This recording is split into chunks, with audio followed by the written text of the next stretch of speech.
Hello and welcome to Heavenly Album Covers. You are currently looking at a slightly faded and slightly pink curtain, which was the backdrop for an Iggy Pop concert back in 1979, November of 1979, at a place called the Stardust Ballroom in Hollywood, California. A friend of a friend of a friend of mine has had this curtain. It's actually a piece of a curtain from the Stardust Ballroom, which was torn down from the rafters during the Iggy Pop concert. Apparently it was a very violent, possibly, or disruptive concert. People went crazy at this Iggy Pop show, and stuff got broken and torn up a little bit. And so this is an actual piece of backdrop curtain that Iggy Pop performed in front of. There are some sweat marks over here, but I traded my friend a couple of records for this backdrop. He hasn't and hadn't been able to get rid of or sell this thing. He really tried, and I finally gave him a couple of records and asked him if we could use it as our backdrop here. If he wants it back, he'll have to give me my records back. But the that particular Iggy Pop show was released on numerous bootlegs under numerous names, most primarily a bootleg called Heroin Hates You. And it was quite a show. It was broadcast on the radio at the time, so it's readily available in all sorts of places. There was a group that opened for Iggy Pop called the Humans. Now let's come back down slowly, and there's the Cowsills record we're going to look at in a couple of minutes. But let's turn the lights over here. The band, one of the bands that opened for Iggy Pop that night at the Stardust Ballroom, was or were the Humans. They were on IRS Records, and they were basically a surf band and a pop band combined. These are the little stickers that went with this little EP. This came out in 1980. They were on IRS Records. I believe I saw the Humans a couple of times open for the Stan Ridgway Wall of Voodoo, the good Wall of Voodoo.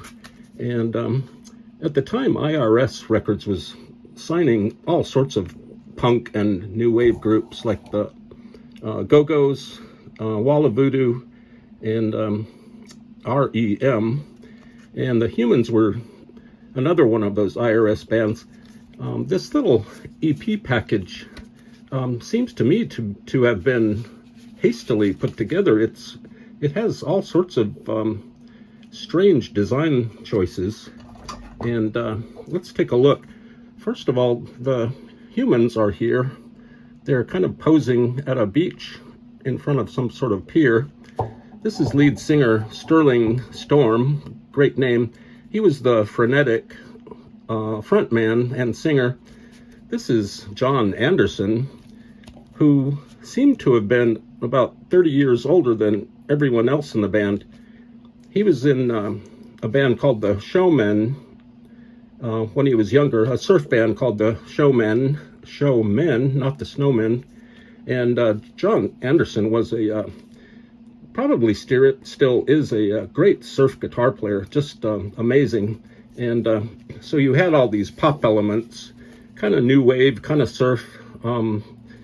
They would do a version of Pipeline in the middle of the show, and that's where John Anderson was able to show off his guitar skills. The inside is just really peculiar. It looks like they got a neighbor to make the little gatefold here.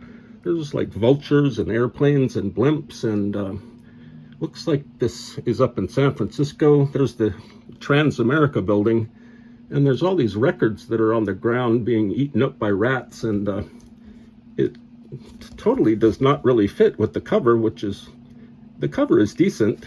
but this is, it almost doesn't belong anywhere. It's kind of confusing. And also, this little EP came with a booklet, a little poster booklet. This is kind of neat. I like how the font, the lettering is stacked here. Lots of liner notes, some random clip art here. A really not very good photo of the humans, and some kind of not flattering pictures of the humans. Here's the bass player, IGGY. Here's Sterling Storm again, just looking very introverted and alone here. And here's their little poster, which I'm not sure what's happening with the poster. I don't even know where the band is. I think this is the band, but it's all reverse solarized or something. Here's the drummer, Jerome Dupree, and a really blurry and underexposed photograph of John Anderson here. This whole package seems to me to have been just thrown together like in a day or something. Here's all the lyrics to the songs, and their big quasi hit was called "I Live in the City," written by Sterling Storm. There's a video online of this song, and the video isn't that interesting. In fact, there are 4 songs on this little EP, and the only song that's decently recorded is Pipeline, the live version of Pipeline. The other 3 tracks are just very thin sounding. So that's my glowing retroactive review of the humans. It's worth finding. It's a cute little memento of the time. And so these guys opened up for Iggy Pop at that Stardust Ballroom show where we got the where our backdrop was hanging. And also a woman named Shandi Sinnamon, she opened for that night, opened for Iggy Pop. And Shandi was like a pop chanteuse or chanteuse. She was also a chanteuse, and she ended up becoming very successful as a writer of music for big movies. So you had Shandi, the humans, and Iggy Pop, and that all added up to a legendary show. I've heard that the main problem at that Iggy Pop show was that that ballroom was built for dancing, not for rock concerts, and the ceilings were very low, so no one could really see Iggy Pop except for like the first 20 people. So there was a lot of pushing and shoving, and I dropped my pointer, and there was pushing and shoving, and things were torn down in the Stardust Ballroom, which was an old 40s dance hall. I'm not sure if the Stardust Ballroom is still there. Here's the IRS label on the Humans EP. It's really nice. During the transition from punk to new wave, the record companies didn't know what to do.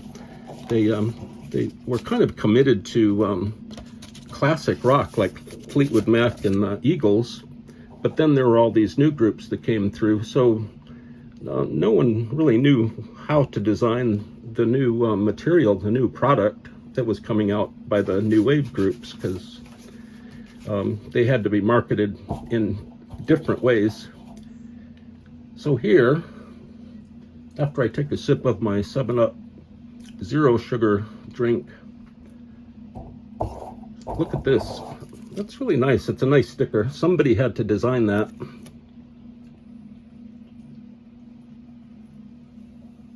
And someone had to approve this small little sticker. So we're going to look at the Cowsills and their album, Captain Sad and his Ship O' Fools, featuring Indian Lake. I picked this up today at the swap meet from the seller, who normally doesn't seem to like me, but today he really liked me, and he was civil to me, and he actually let me take another record on top of the records I was buying. And I grabbed this. We already have a copy of this in our little record library, but it's beat up and worn out. And this particular album is sealed, and the cover is in great condition. It's beautiful. Just looks like it's never been looked at. It's so nice. And I'm not really sure what's happening with the cover. I'm going to zoom in. Hopefully I don't break anything. And here's Captain Sad. That's the name up here, Captain Sad. Looks like he has a little $sign on his captain's hat. Here's a bunch of people. These are the Cowsills, actually, and they're covered up with these strange cartoon masks. Looks like they're in the bottom basement of a ship, and they're just hanging out. There's some strange thing here. It looks like, I think it's bread and cheese. There's one part of the bread here and some cheese, and the other part all sliced. The captain has his little telescope here, and it's just a very claustrophobic scene. I'm not sure why they are wearing masks. The actual music on this album is diametrically opposed to this cover image. The music is very extraordinarily upbeat and baroque and full of all sorts of musical details, and the vocals are great. The musicianship is great. The Cowsills are great. And so this is a interesting design choice that they chose to put on this Cowsills album. I really like the Cowsills logo. It's all kind of crammed together, but very readable. This is on MGM Records. So this is sealed. This is nice. I'd like to open it, but I'm just going to keep it sealed for fun. And the flip side is way more better than the other side, I think. This, even more than the flip side, seems like it's appropriate for the music. Everybody's smiling. Even the captain is kind of goofy. He's looking right at the camera. This Cowsill is looking at the camera, and this Cowsill is kind of looking at the camera, as is Mother Cowsill. And there's Susan. I don't know the rest of the names of the Cowsill boys, and I don't know who this person is. Maybe it's the producer of the album, or just a guy that walked by. The art direction for this was A.C. Lehman, who designed many album covers.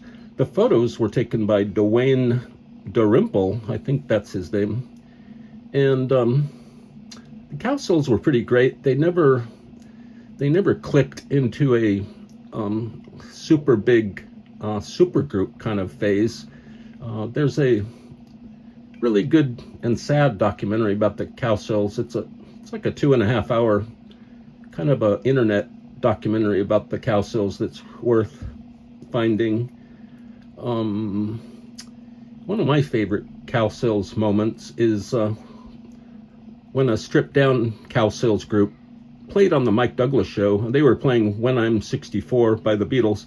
It sounds like they were just they had just learned the song right there. It's really loose, really happy and fun, and Susan kind of dances around and kind of taunts the host and the other guests of the show. She kind of points at them and makes fun of them, and it's a great clip. So that's the Cowsills, and we covered the Humans, and I think that's it. The Humans were from Santa Cruz, and the group that John Anderson was with was Eddie and the Showmen, a surf group. So this is the new backdrop for Heavenly album covers.